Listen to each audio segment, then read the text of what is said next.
Tapos stage natin, o, ayan o. Diba? Wala pa kalinaw po ng tubig dyan. Maulan na umaga. Ito tayo. Oy, may mga manok ako di na nauwi. Nandito na talaga tumira. Gusto niya yata dito na talaga tumira. Oh? O, na-trap na sila dito.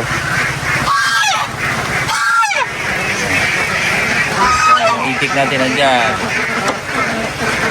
May itikan. Saan na natin to? Sinalubong na ako ng mga itik. Di pa ako nakakuha ng kangkong. O, maya-maya na. Umuulan. Wow! Ang galing. 4 na yun ng itlog. Ayan po. Ayan yun. Isang maputik na itlog. Pangalawa. Pangatlo. Sunahan. Pang-4. Wow. First time. 4 na itlog na ngayong araw na to. Yung ilalim di ko pa nakita. At maulan. Di pa ako makakakuha. Mga itik natin nandun sa ilalim. Yung mga nangingitlog. Ito naman po yung mga growing stage natin. O, ayan o. Ibang itik kumalaba. Growing stage na itik. Sila yan. Nag-aantay ng pagkain. Kaya lang maulan pa. Maya-maya konti ha. O, okay daw. Approve daw eh.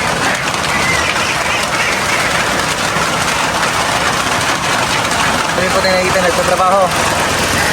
Mga palayan. Dito na ano. May nagtatrabaho pa rin. Ganun po kasi pag mga farmer o mga sila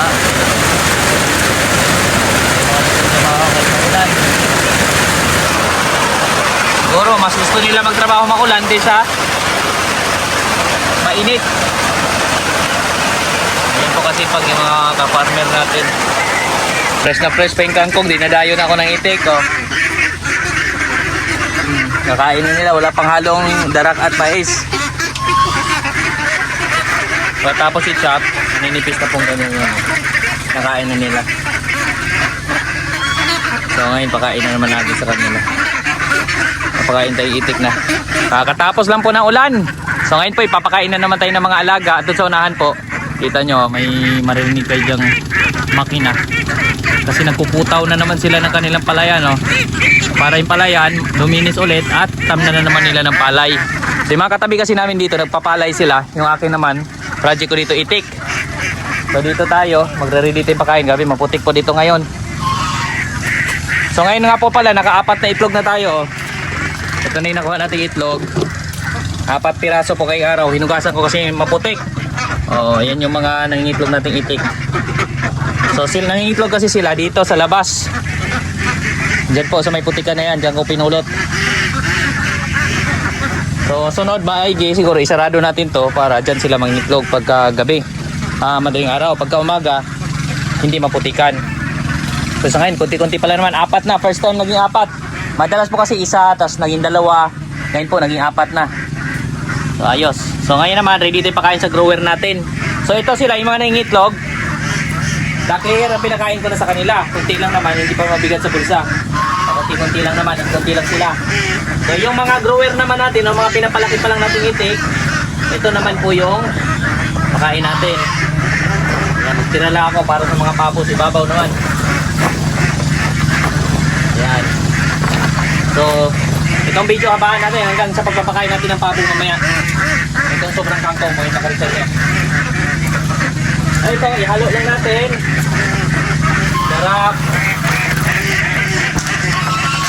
Darak at yellow corn. Mix lang natin.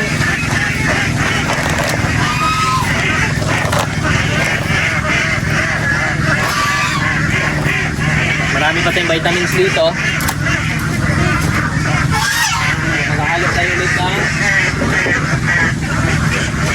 vitamins. Yan po.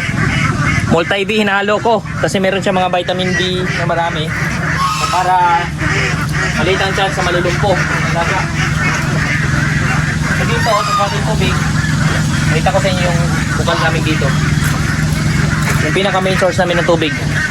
Actually dito rin ang galing yung pinapaket ko. Yan po, for biyag. Opya. So yan po, yan yung bukal na galing mismo sa lupa, sa ilalim ng lupa. May tubo po yan na binaon dyan. So lagi po siyang umawas, unlimited po yan, tuloy-tuloy, pure biyag lang. Wala pa kalinaw po ng tubig dyan. Tapos may machine ako dito, may makina. Yan yung dahilan kaya may tubo, may hose ako nito. Yung hose na ito yung paakyat naman dun, papunta sa ibabaw. Kaya naglagay po ako dyan ng submersible pump para paakyat dun sa ibabaw. So kuha lang yung tubig para maayos ang ating paghaluan ng vitamins ng alaga. Gusto ko lang ito dito. Yung gansa naman natin nandyan sa ibabaw. Bibigyan din natin yan ng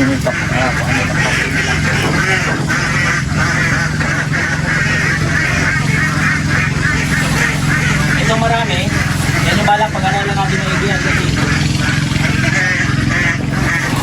malaki-lagay itong nutrition kaya nakatulog yan. May tubig, panghalo natin dito. Tapos haluan natin itong natin itong vitamins.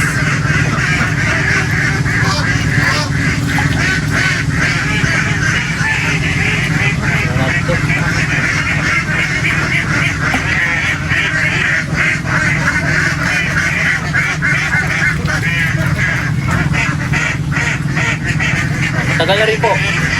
Nakaisang buwan na to. Ayun, ubos na. Pero meron pa ako extra nito sa babaw. Every other day lang, ibigay ako nito.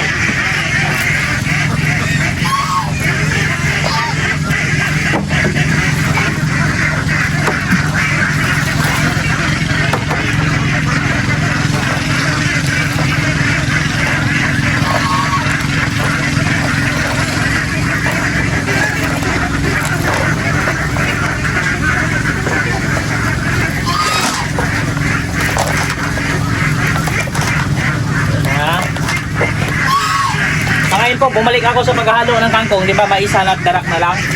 Kaya lang, paubos na yung mais ko at napakamahal po ng mais ngayon. Nasa 24 pesos. Dati kasi nung nabili ako mais na marami, 20 pesos. Dati pa nga, ano lang, 12 pesos yung isang kilo. Yung mga mais na buo lang ito.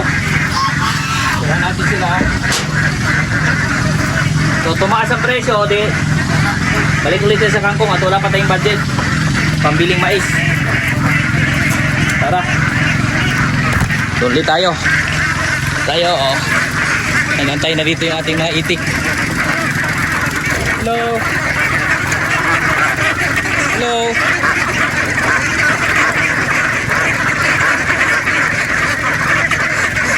Hello. Oh. Sila. Ayan naman.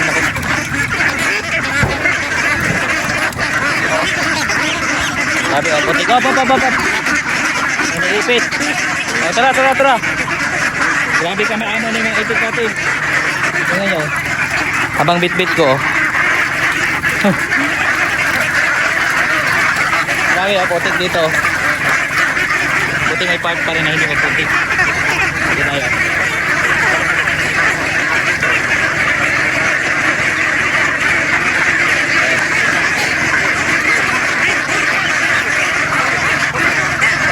Ayan o.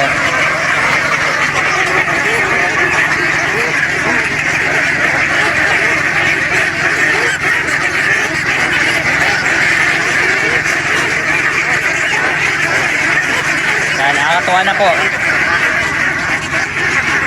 Napakadami na nila. Tinatawag ko sila para masanay sila.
Parang paulan na naman.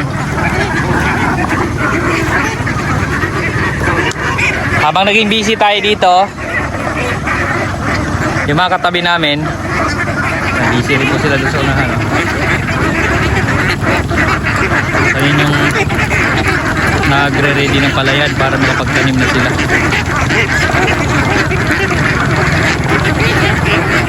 Tayo naman, focus tayo dito sa itik.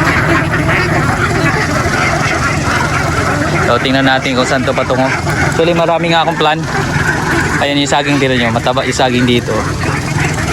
May mga plano pa tayo, kailangan lang natin ng i-multiply ang ating katawan. Kasi marami pa tayong mga gawain din. Kasabay itong pag-aalaga natin ng hayop.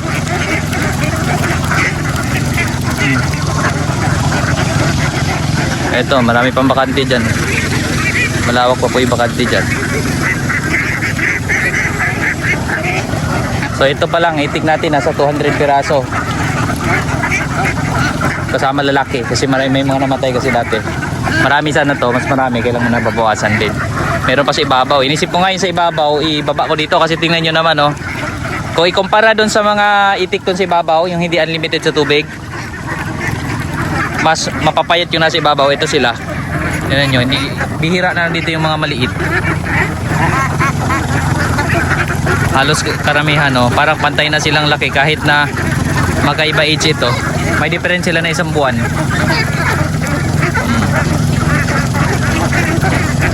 May 3 months na dito. Yan.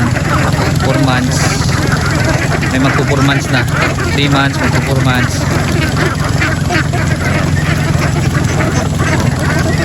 Ubus na agad. O, kung yung kakain nila. Kangkong, darak at mais lang po yun. Pakain natin. So, ayan o. So, ayan po muna yung update natin ngayong araw na ito. Muli po sa inyo lahat. Maraming salamat po. At yun nga pala, pasilip ko. May nagtatanim na rin ng palay doon. Pagkalinis, tanim agad ng palay. Ayan, pakain na naman tayo dito ulit. Pabo ulit, pabo.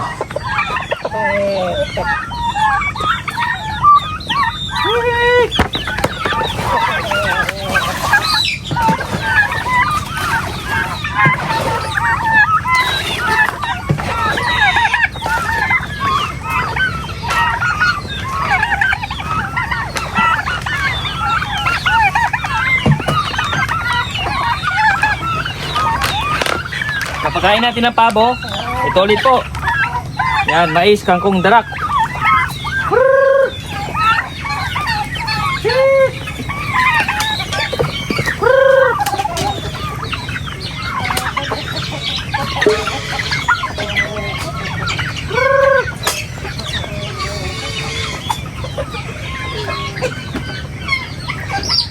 Sorry.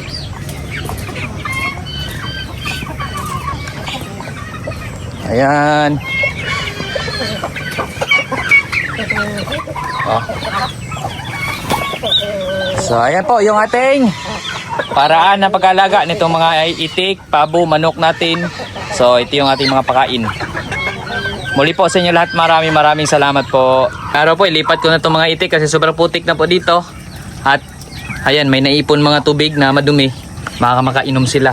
So ang gagawin natin, ililipat natin sila doon sa baba. Oh, ayan oh. Ililipat natin to. So tara. So ngayon po ililipat natin to mga itik sa baba. Actually pinag-isipan ko pa din.